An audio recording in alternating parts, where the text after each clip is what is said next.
Could make scenes. She kept the whole town terrified, the girl who could make scenes. Then there came another girl who wanted to be friends. Vendetta cannot stand her, so she plots her end. Making scenes, Vendetta's always making scenes, while Charlotte makes friends. Spencer, you have bothered us for the final time. What are you talking about? I didn't do anything stupid.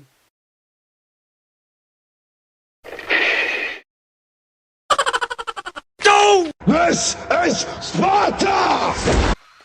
No! No more cannons! No more Charlottes!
Thomas? Thomas?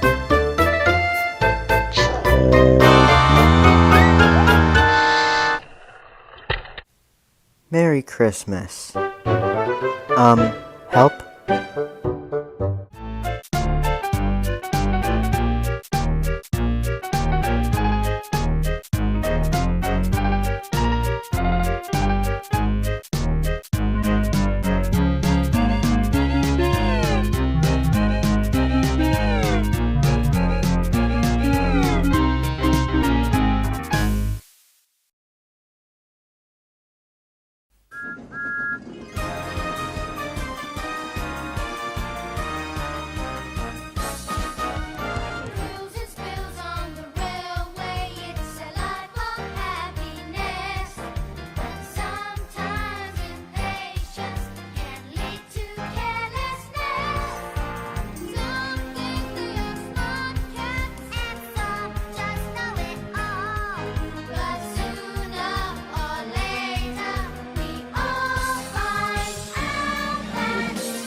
One morning, Thomas was in the yard with the trucks. Ha ha ha, Thomas is gay, Thomas is gay. Shut up! Thomas went to look for some other work to do.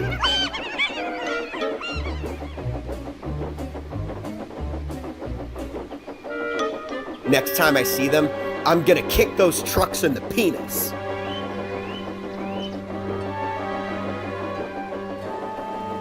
Thomas was so busy thinking about the trucks that he didn't see that the track ahead had broken.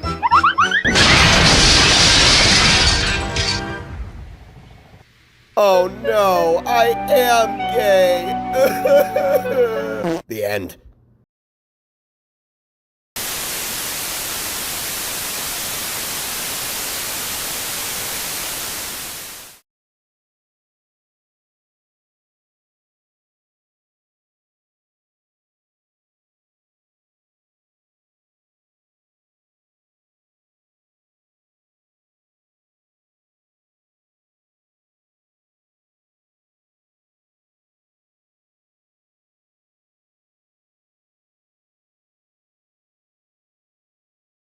Ah, what a beautiful day. I think I'm gonna go chuff around the island.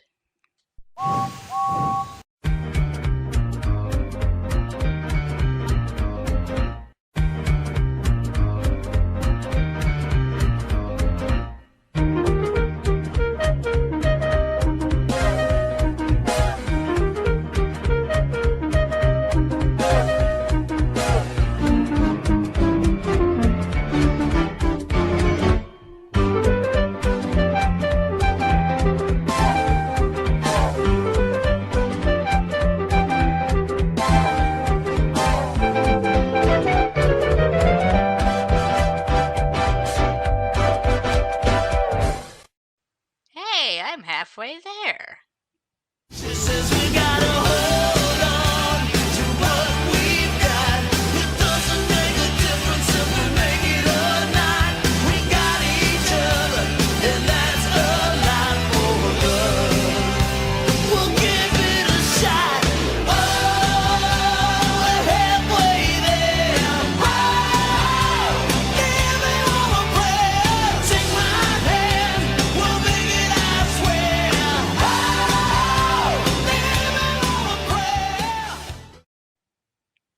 What does this sign say? Go fast. Okay, I'll go really fast. Hey, wait a minute. That sign says go slow. Oh, ah! Oh, I can't stop! Ah! Oh, look out! Ah! Holy shit! Ah! Oh, I'm gonna crash! Oh, I'm gonna crash! Okay, I've learned my lesson. I'll never go fast or go slow slide ever again. Yeah, James really messed up. Shut up! No one was asking you!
Donald and Douglas are twins and had arrived from Scotland to help the Fat Controller, but only one engine had been expected.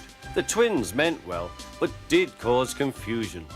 The Fat Controller had given them numbers, Donald 9 and Douglas 10, but he was still planning to send one engine home.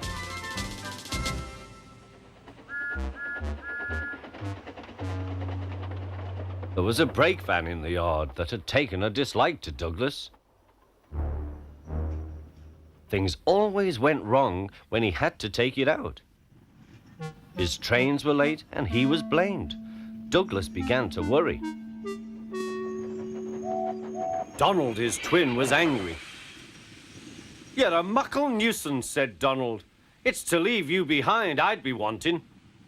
"You can't," said the van. "I'm essential." "Oh, Kaya!" Donald burst out. You're nothing but a screeching and a noise when all's said and done. Spot Dougie, would you? Take that! Oh, oh, oh! Cried the van. There's more coming, should you misbehave. The van behaved better after that. Until one day, Donald had an accident. The rails were slippery. He couldn't stop in time.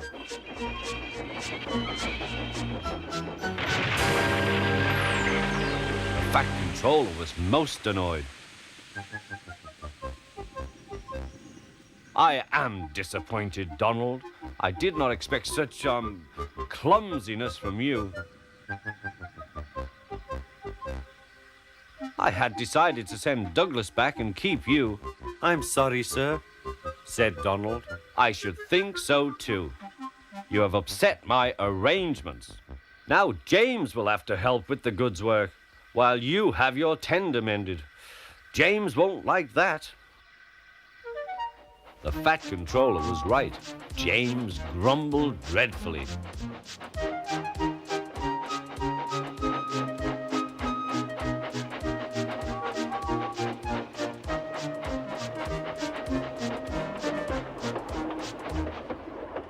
Anyone would think, said Douglas, that Donald had his accident on purpose.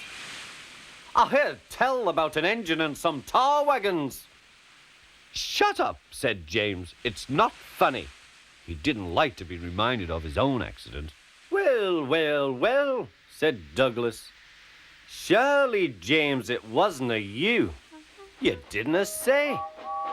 James didn't say. He slouched sulkily away. He's cross, sniggered the spiteful brake van. We'll try to make him crosser still. Hold back, giggled the trucks to each other. James did his best, but he was exhausted when they reached Edward Station. Luckily, Douglas was there. Help me up the hill, please, panted James. These trucks are playing tricks. We'll show them, said Douglas.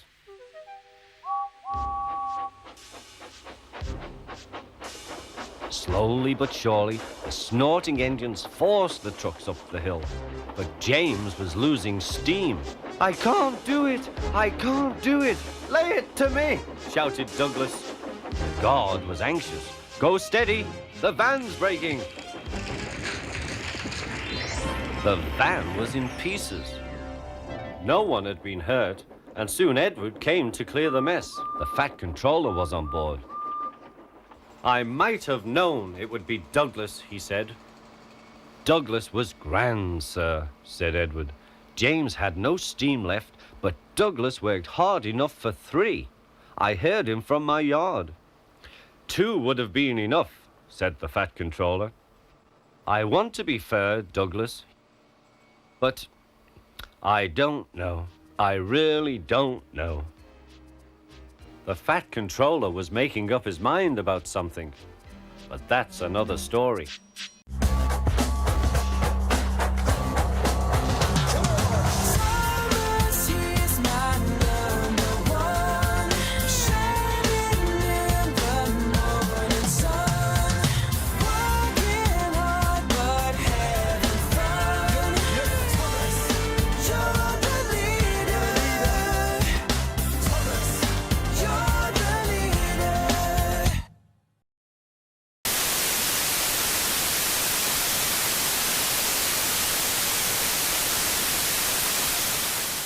James goes bananas. One morning on the island of Sodor, all the engines were waiting at Brenham docks. A special shipment of bananas was arriving soon, and they all wanted the chance to deliver them. Just then the Fat Controller arrived. James, you shall deliver the bananas to the picnic festival on the other side of the island. James beamed from buffer to buffer. Thank you, sir. But the other engines were cross. They liked to deliver bananas just as much as James. Soon the bananas were loaded into James's special truck. James looked at the bananas. He was worried. I hope those bananas don't fall over. What a terrible mess that would be. And with that, James blew his whistle and was on his way. Along the journey, James kept on stopping to check on the bananas. He didn't even want one to fall off of his truck. James puffed through Elsbridge. Nothing's happened so far. And he clickety-clacked past Crosby. This is getting easier. And even as he chuffed across the Sodor suspension bridge, no bananas fell out. Nothing bad has happened. Hip, hip, hooray! Now I shall go faster. The fastest I've been today. And so James did go faster. He puffed proudly past Percy. Look at me, Percy. I'm carrying bananas. Don't go so fast, James. Those bananas will burst. But James was already too far away. Then, at the top of Gordon's Hill, James chuffed cheerfully past Charlie. Look, Charlie, I've got bananas. Careful, James, those bananas could fall. But once again, James hadn't heard. At Marin Station, Thomas was shunting a line of trucks for the quarry. Suddenly, James flew right past. Look at me, Thomas, I've got bananas. And before Thomas could say anything, James had disappeared.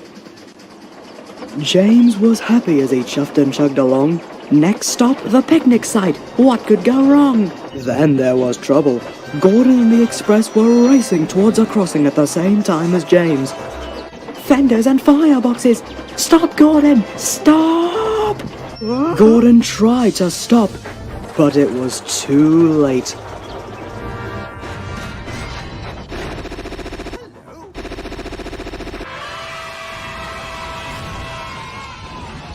Oh, the indignity. But James couldn't say anything. He felt that he'd let everyone down. Just then, Henry clickety-clacked around the bend. He stopped when he saw James and Gordon. Oh my, James, you were supposed to deliver the bananas, not make a mucky mess out of them. Yo. Soon Henry had cleared the mess and James returned to Brandon Docks. He still felt a little silly about his accident. Then the Fat Controller arrived. I'm sorry about earlier, sir. I made quite a mess of those bananas. In fact, after today, I never want to see another banana again. The Fat Controller smiled. That's quite all right, James. You won't have to. Then Stanley arrived, hauling a truck of fresh oranges. No, sir. If I have to deliver those oranges, I think I'll go bananas. And everyone laughed. Even the Fat Controller.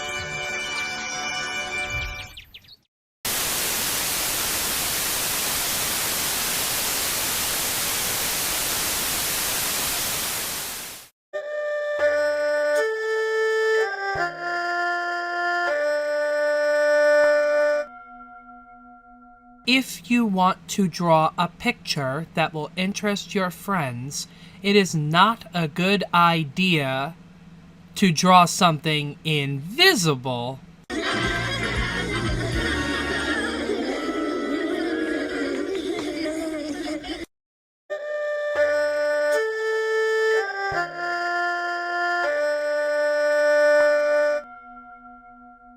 When out and about and you're heading down the tracks, remember to look both ways to make sure the line is safe!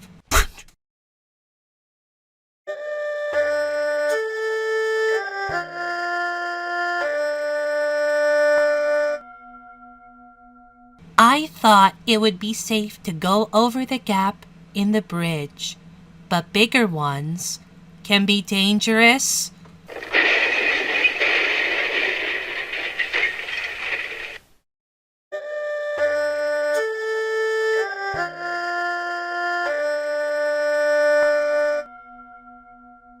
If you are going to have a staring contest, do not try it with the sun.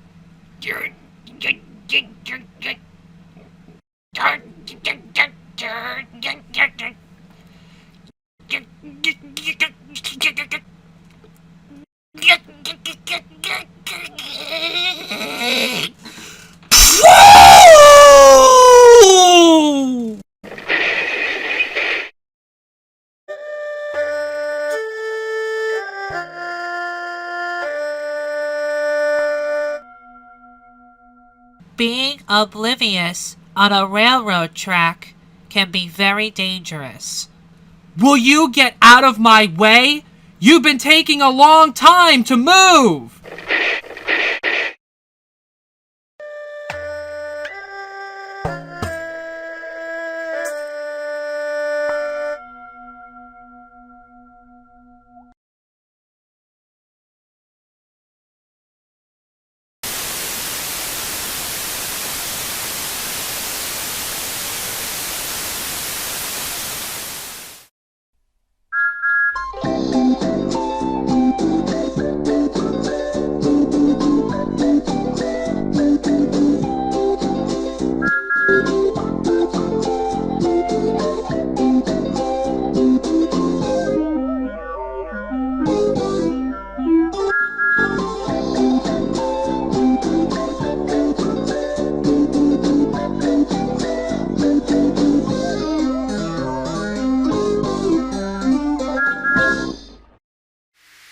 The bridge across the river needs repair, the Fat Controller told the engines.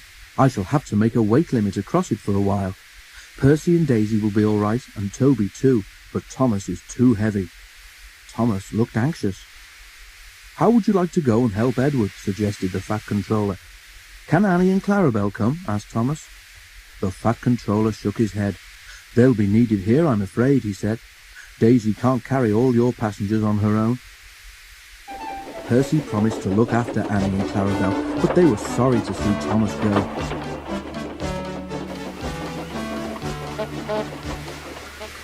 To cheer Thomas up, Edward took him to see Bill and Ben, the twin engines who lived at the China Clay Harbour. Oh dear, not another blue engine, said Bill cheekily. Why doesn't the Fat Controller paint engines a proper colour, like us for instance? Thomas let off steam indignantly. Let me tell you, he began. All right, you two, laughed Edward. Go and move those trucks, or there won't be room for any more. Bill and Ben, unabashed, went off happily. You just don't have to take them too seriously, explained Edward. Thomas smiled ruefully. I wish I knew how you deal with them, he said. Near the harbour, the line crossed a lane. The crossing had no gates. The lane led to a farm which made butter and supplied eggs and milk to shops in the town. One morning, the farmer had difficulty starting his lorry. He did it at last, but the lorry jerked along in fits and starts. The farmer was worried about his load of milk and butter and eggs. That milk will be churned to butter soon, he muttered to himself as he neared the level crossing. The lorry lurched across the rails. The back wheels were just clear when its engine made a noise like a tired sheep and stopped. The back of the lorry was still jutting out over the railway line. The farmer struggled to start it again, but it would not go. He had just got down to telephone for help when he heard a train approaching. Thomas wasn't going fast. When he saw the lorry, he set his brakes hard, but he couldn't stop. He hit the lorry with a loud crash. The force of the blow spun the lorry round. Splintered wood flew everywhere, and eggs, butter and milk were catapulted over Thomas. Ugh! He exclaimed. Just look at my poor old lorry, said the farmer, emerging from behind the hedge where he'd been sheltering. What a way to make an omelette! The driver made sure that Thomas wasn't hurt, then stood back and surveyed the mess. He began to laugh. It's not funny, said Thomas crossly. You're not standing where I am, said his driver. You look just like a scrambled egg, Thomas. Well, if a scrambled egg feels as sticky and wet as I do, then it's very uncomfortable, said Thomas. Please clean me. Both driver and fireman tried hard, but the heat of Thomas's boiler had cooked the eggs, and they were stuck fast. Sorry, Thomas, said his driver at last. We can't block the line any longer. We shall have to go on.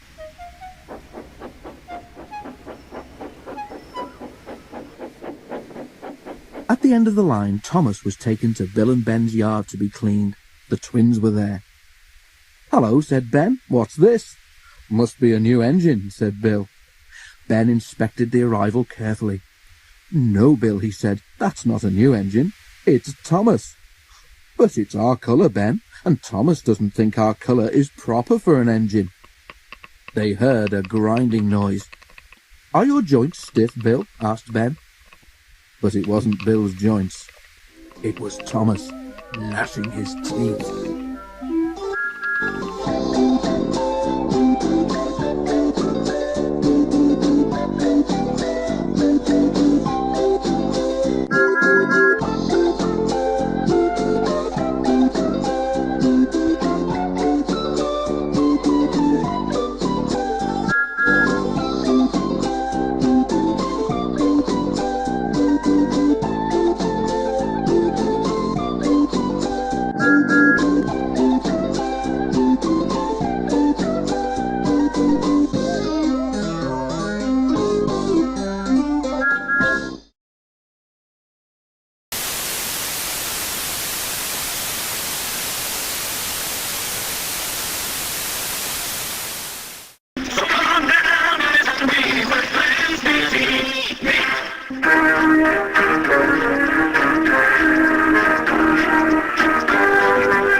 It was a beautiful day on the island of Sodor. Thomas and Percy were busy relaxing in the siding when they saw Sir Topham Hatt's car driving up to them. "I wonder what he wants now." "I don't know, Pussy, but I'm sure we'll find out." "What do you request of us, sir?" "Hello, Thomas and Percy. I got a wonderful surprise for you. I'd like to introduce to you a new engine. Say hello to James." "Oh, here he comes now."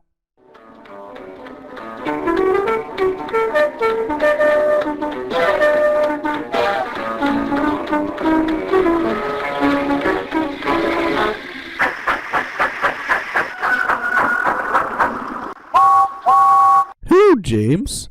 I'm Thomas, and this is my best friend, Pussy." "Hi." "So do I really need to share a line with these stupid losers?" Hey, we're not stupid. If you want to prove it to us, why don't you ask us something, why don't you?" "Ah, fine then. Thomas, you have 10 seconds to tell me who invented the modern essay." Caesar? Wrong! It is Michel de Montaigne. Now, Percy, can you tell me what goes on forelegs, taillegs, and forelegs? Những cockroach? Oh, I'm sorry, that's incorrect. It's man, just to tell you. What? Now for the final question. Will you be quiet already? Oh, sorry. But anyways, James doesn't just carry coaches, but also freight, for he is a mixed traffic engine. Now, James, leave these coaches here, please. I want you to do some shunting in the yards for me. What the? Hey, where'd he go? Oh well. Thomas and Percy, why don't you shunt them for me, please? Yes, sir.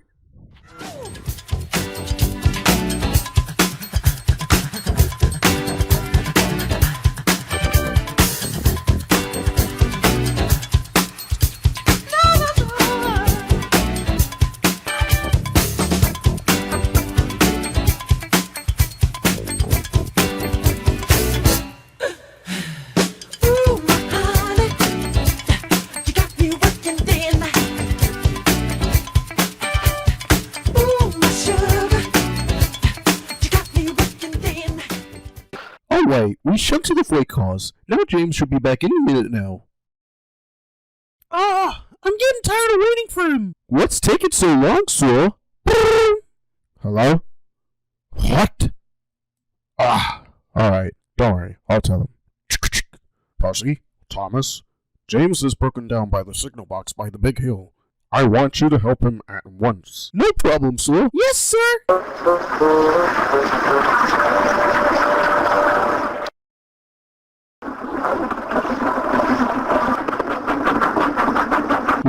Well, James. Not so splendid now, are you? Nah, I'm sorry I was rude to you two. I guess I was really acting like a bossy boiler. You sure were. Anyway, Thomas and I will both act together to pull James and the express. White.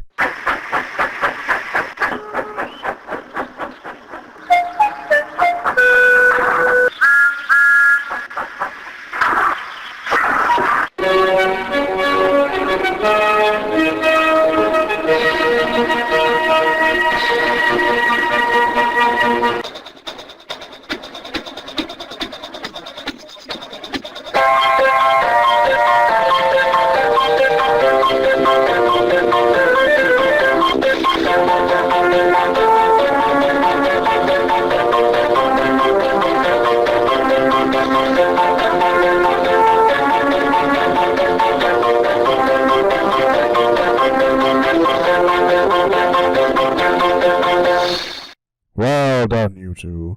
I am very glad to have such useful engines like yourselves. And as for you, James, you shall go to the works to be mended, but the express is on hold. Why, sir?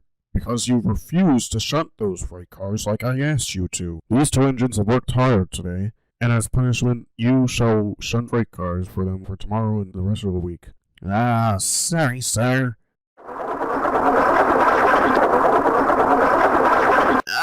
Thomas, when can I start pulling passengers again? It feels like it's been forever. James, it's only been 5 minutes.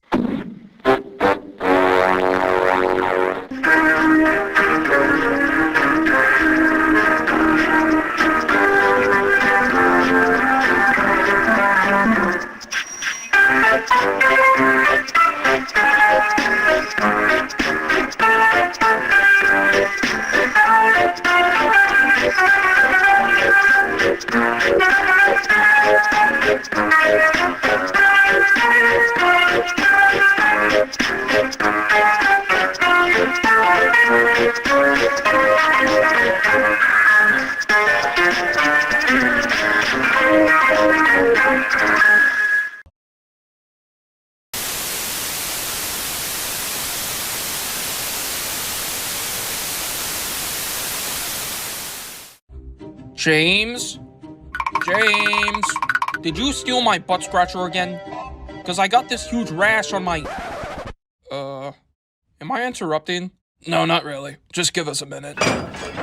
Alright, spokesmodel for the company that shall not be named in forever. You get your shiny metal butt out there and start in that video. No!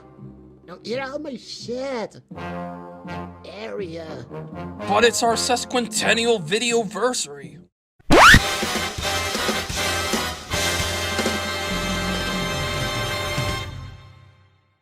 I don't want to turn 150.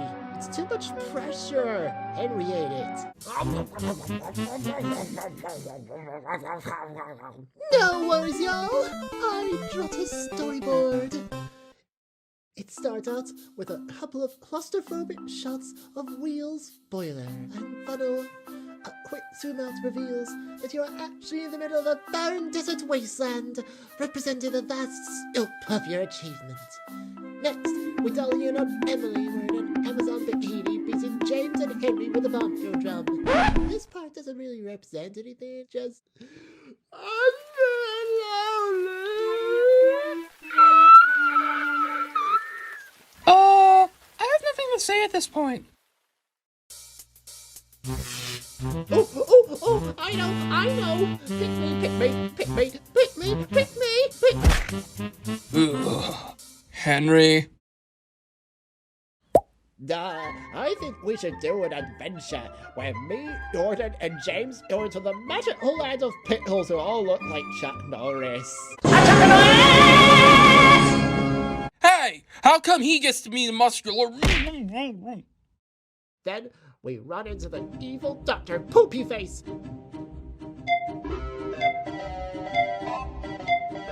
Who has a caterpillar on his head and a horrible gum disease.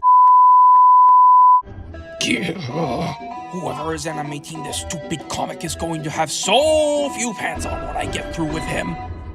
Oh yeah, and he's got two donkeys named Yappy and Poopy Head, and every day the three bad people throw flaming hot potatoes at the happy villagers.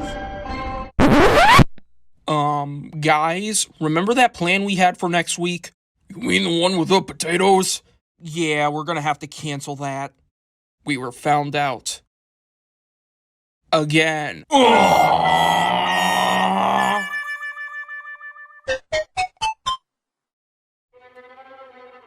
If you chuck so much as one flaming spud potato at me, I'll tear off your and shove it right up your with and in the and with. So then you have to backwards.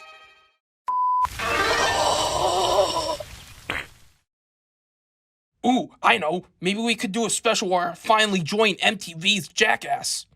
Hey, I'm James the Red Engine, and I'm going to be kicking the fat man's ass all day today. Come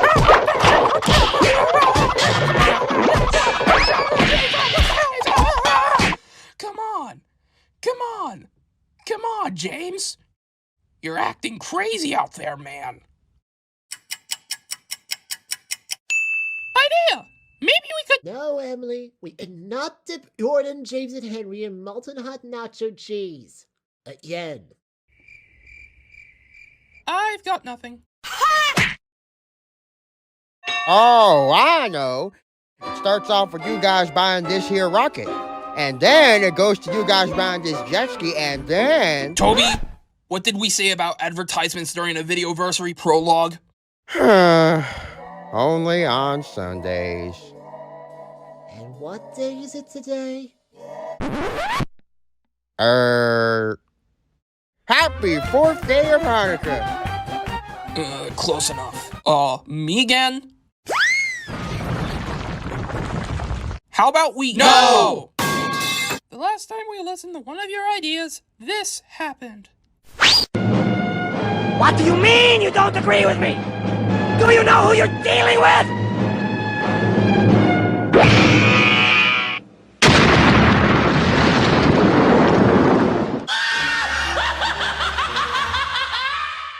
Jeez, I blew up the Earth one time. Wait! You didn't hear the end of my idea! Long story short, we end up in leopards in pants, the chipmunk is having a seizure, and we're forced to do the unthinkable. A Phineas and Ferb musical number. Bow chicka bow wow, that's what my baby says. Bow bow bow, and my heart starts pumping. Chicka chicka chew walk, never gonna stop. Gitchy goo means that I love you. I said bow chicka bow, that's what my baby says. No! You people are pathetic! What am I not paying you people for? And why must you continuously poke fun at my milestone pressure? Well, 1, because we hate your continuous star billing. And 3, because you make funny faces when you're angry.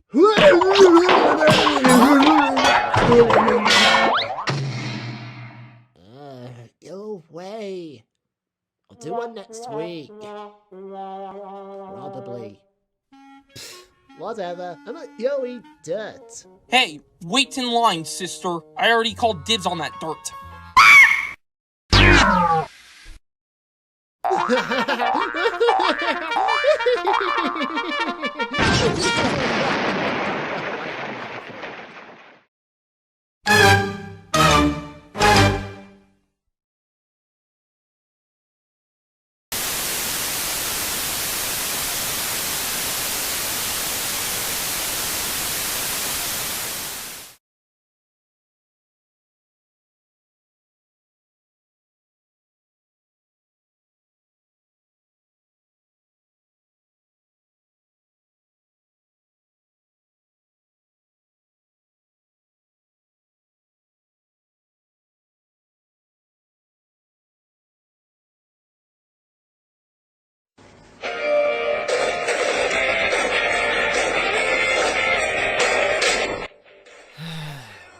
Things will just never be the same again.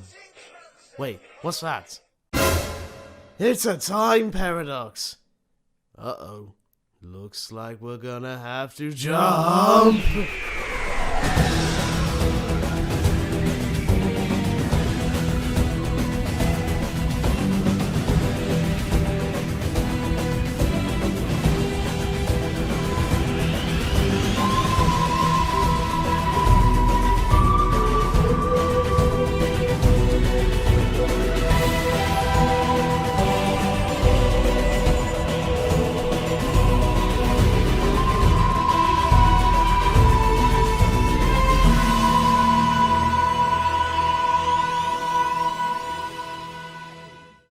Help us, please! What's wrong? We're being attacked by a time paradox. A time what? Can someone please explain this for me? The time paradox is a device from Dr. Who, which basically can take any individuals or objects and move them from one point in time and space to another. That was amazingly satisfying.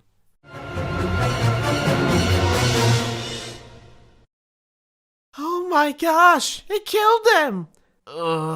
Someone call an ambulance. I can't feel myself anymore. Quick! Run for our lives! No! Don't go! They're one of us! Nah, never mind.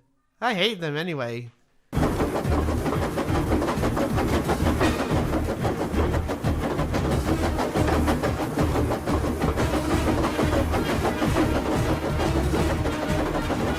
Very well then, Thomas. If I can't have you, I'll take your Tomy counterpart instead.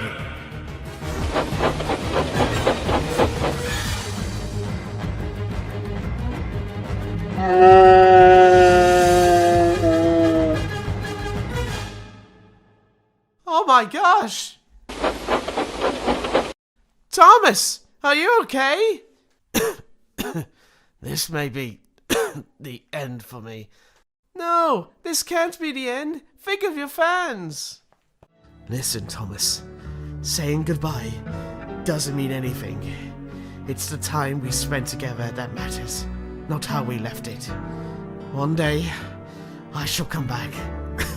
Yes, I shall come back. Until then, there must be no regrets, no tears, no anxieties. Just go forward in all your beliefs and prove to me that I'm not mistaken in mine. And please stop bothering me. Ugh.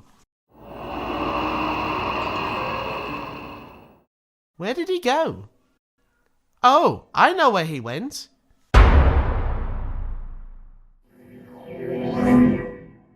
Well, I'm dead now. Nothing else to do but... What the...